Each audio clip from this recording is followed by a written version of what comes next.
दोस्तों, लाखी देवी रामचंद्र शुक्ल महाविद्यालय तथा काव्य क्लासेस में आप सभी साथियों का बहुत बहुत स्वागत है। मित्रों, मैं राजनीति विज्ञान बीए प्रथम सेमेस्टर के बच्चों के लिए राजनीति विज्ञान के महत्वपूर्ण बहुविकल्पीय प्रश्नों लेकर के उपस्थित हुआ हूँ। मित्रों, इसके पहले मैंने पिछला वीडियो अपलोड किया था जिसमें मैंने 51 प्रश्नों को हल कराया था, महत्वपूर्ण बहुविकल्पीय प्रश्नों को। और उसके बाद 51 के बाद आज हम लोग प्रश्न नंबर 52 से पढ़ेंगे, जो कि बेहद महत्वपूर्ण है प्रश्न है। तो आइए देर ना करते हुए हम अपने वीडियो को शुरू करते हैं। और आप कहीं मत जाइएगा, वीडियो मेरा लंबा नहीं होने वाला है। तो आइए हम अपनी वीडियो स्टार्ट करते हैं। जिले का सबसे बड़ा दीवानी न्यायालय है तो कौन सा है मित्रों? जिला न्यायालय। अगला प्रश्न कह रहा है जिले का सबसे बड़ा न्यायिक अधिकारी होता है, कौन होता है? जिला न्यायाधीश। अगला प्रश्न कह रहा है उत्तर प्रदेश में पारिवारिक न्यायालय कब लागू किया गया? मित्रों, उत्तर प्रदेश में पारिवारिक न्यायालय कब लागू किया गया? ये प्रश्न मैं आप लोगों के लिए छोड़ रहा हूँ, इस पे मैंने इसलिए हाइलाइटर नहीं लगा रखे हैं। तो अगला प्रश्न कह रहा है भारत में सर्वप्रथम लोक अदालतें किस राज्य में लाई गई? तो मित्रों, ये कर्नाटक में लाई गई थी। वर्तमान समय में संविधान द्वारा दिए गए कितने विषयों पर संघ की सरकार को कानून बनाने का अधिकार है? मित्रों, तो 100 विषयों पर संघ की सरकार कानून बना सकती है। अगला प्रश्न कह रहा है निम्न में कौन सी संघीय सूची का विषय नहीं है? तो मित्रों, संघीय सूची का जो विषय नहीं है वो है शिक्षा। अगला प्रश्न कह रहा है निम्न में कौन राज्य सूची में सम्मिलित नहीं है? राज्य सूची में सम्मिलित नहीं है मित्रों, मुद्रा और सिक्का ढलाई।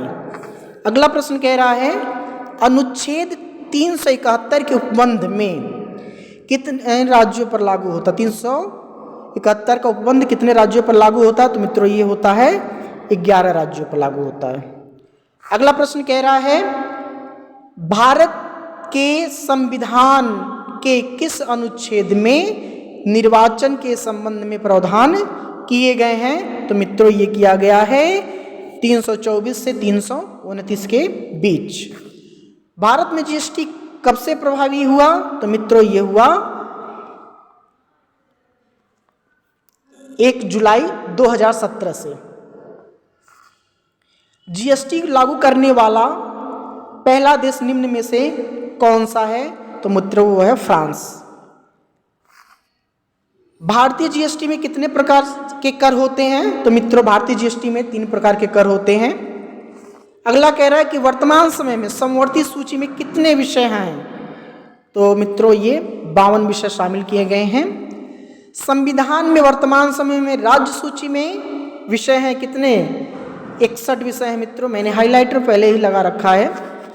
अगला प्रश्न कह रहा है, मैंने ऑप्शन नहीं दिए हैं मित्रों, बस 1 लाइनर आंसर है इस प्रश्न का, सिर्फ 1 लाइन में। कह रहा है थियोसॉफिकल सोसाइटी की स्थापना किसने की? तो मित्रों, इसकी स्थापना एनी बेसेंट ने 1857 में की थी। वर्नाकुलर एक्ट प्रेस पर किस सन प्रतिबंध लगाया गया था? तो इसने 1878 में लगाया था और लॉर्ड लीटन ने लगवाया था। अगला प्रश्न कह रहा है, ये विचार कोटेशन से संबंधित है, राजनीतिक प्रगति के विकास में बुरे शासक प्रायः अनजाने में जनता के लिए वरदान साबित हो जाते हैं, ये किसका कथन है? तो मित्रों, ये सुरेंद्रनाथ बनर्जी का कथन है। अगला प्रश्न कह रहा है प्रथम गोलमेज सम्मेलन कब आयोजित किया गया? मित्रों, तो प्रथम गोलमेज सम्मेलन 12 नवंबर 1930 को लंदन में आयोजित किया गया था। द्वितीय गोलमेज सम्मेलन कब आयोजित किया गया? तो मित्रों, द्वितीय गोलमेज सम्मेलन 7 सितंबर 1931 में, ये भी लंदन में आयोजित किया गया था। अगला प्रश्न कह रहा है तृतीय गोलमेज सम्मेलन कब हुआ था? तो मित्रों, ये 17 नवंबर से 24 दिसंबर के बीच 1932 में हुआ था। मित्रों, बहुत ही महत्वपूर्ण प्रश्न है, जान लीजिए। निश्चित रूप से इसी में से सारे प्रश्न आने वाले हैं आपकी परीक्षा में। महात्मा गांधी और इरविन समझौता कब हुआ था? तो 5 मार्च 1931 को हुआ था। काकोरी कांड कब हुआ? 9 अगस्त 1925 को हुआ। इसमें मुख्य अभियुक्त कौन थे मित्रों? तो मुख्य अभियुक्त इसके जो थे वो पंडित राम प्रसाद बिस्मिल थे। अगला प्रश्न कह रहा है संविधान सभा की पहली बैठक कब हुई? तो मित्रों संविधान सभा की पहली बैठक जो हुई थी 9 दिसंबर 1946 को हुई थी। अगला प्रश्न कह रहा है संविधान दिवस कब मनाया जाता है? तो मित्रों संविधान दिवस 26 नवंबर को मनाया जाता है। 26 जनवरी नहीं मित्रों, 26 नवंबर। सूचना का अधिकार अधिनियम कब लागू हुआ? तो मित्रों सूचना का अधिकार अधिनियम 12 अक्टूबर 2005 को हुआ। अगला प्रश्न कह रहा है संविधान के किस अनुच्छेद में राष्ट्रपति के निर्वाचन की व्यवस्था की गई है? निर्वाचन की व्यवस्था की गई मित्रों 55 में। संविधान के किस अनुच्छेद के अनुसार भारत का एक राष्ट्रपति होगा? मित्रों तो ये 52 में कहा गया है, अनुच्छेद 52 में। अगला प्रश्न कह रहा है भारत के राष्ट्रपति को पद से मुक्त किया जा सकता है? अनुच्छेद 61 के अनुसार उस पर महाभियोग लगाकर मित्रों। अगला प्रश्न कह रहा है किस अनुच्छेद के अनुसार प्रधानमंत्री की नियुक्ति राष्ट्रपति करेंगे? तो यह अनुच्छेद 75 1 के अनुसार। मंत्रिपरिषद की संख्या कितनी श्रेणियां होती हैं? तो मित्रों मंत्रियों की संख्या की जो श्रेणियां होती हैं वो 3 होती हैं।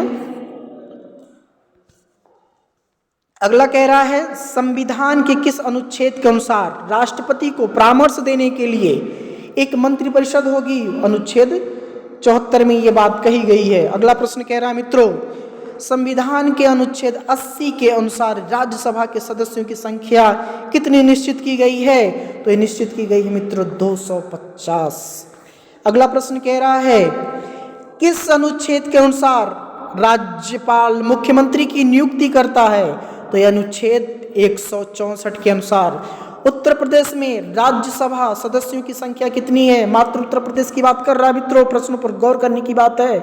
तो ये 31। अगला प्रश्न कह रहा है सर्वोच्च न्यायालय में कुल न्यायाधीशों की संख्या कितनी है? तो मित्रों कुल न्यायाधीशों की बात कर रहा है तो 34 है।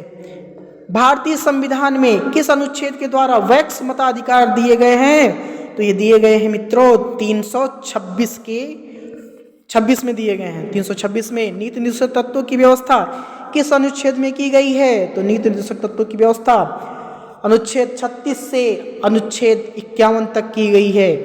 अगला प्रश्न कह रहा है यह भी कथन से संबंधित प्रश्न है राज्य के नीति निर्देशक तत्व एक ऐसा चेक है जो बैंक की सुविधा के अनुसार अदा की जाएगी। ये कथन किसका है? तो महत्वपूर्ण कथन है मित्रों, ये कथन केटी शाह का है। केटी शाह ने ऐसा कहा था।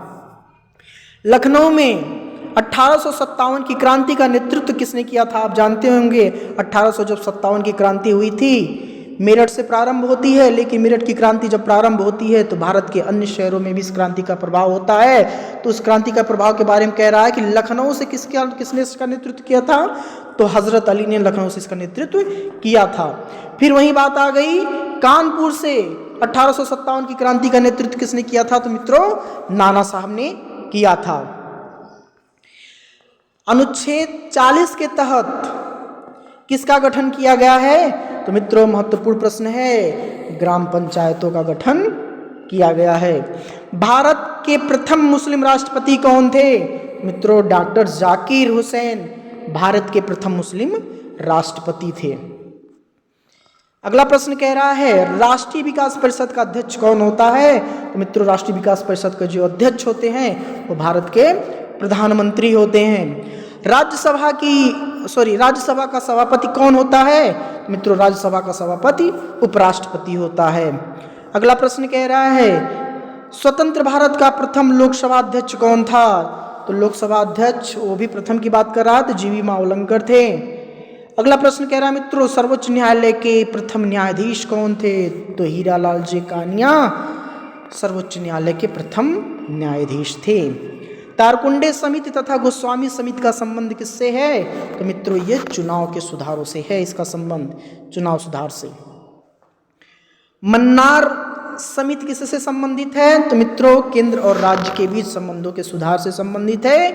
ये जो है 1971 में इसका गठन किया गया था। मित्रों इस वीडियो का अंतिम और लास्ट और महत्वपूर्ण प्रश्न केंद्र एवं राज्य के संबंध में सरकारी आयोग का गठन कब किया गया? तो मित्रों ये किया गया था 1983 में। ये था मेरा आज का वीडियो मित्रों, बहुत ही महत्वपूर्ण प्रश्न है मित्रों। मैंने इसमें 100 प्रश्न 2 वीडियो में ही करवा दिए हैं और इस 100 प्रश्न के बाहर कुछ नहीं आने वाला है। तो मित्रों, अगर आप हमारे काव्य क्लासेस पे नए हैं तो काव्य क्लासेस को सब्सक्राइब कर लीजिए। और परीक्षा के बाद में सेकेंड सेमेस्टर में आप जब जाएंगे तो राजनीति विज्ञान का वीडियो भी मैं बनाना शुरू कर दिया हूँ। पहले चैप्टर से मैं पढ़ाना शुरू कर दिया हूँ। अगर जो आप नए हैं चैनल पर सब्सक्राइब कर लीजिए और ऑल नोटिफिकेशन दबा देंगे, वो सारा वीडियो आप सबके पास पहुँच जाएगा। तब तक के लिए मित्रों, नमस्कार, जय हिंद।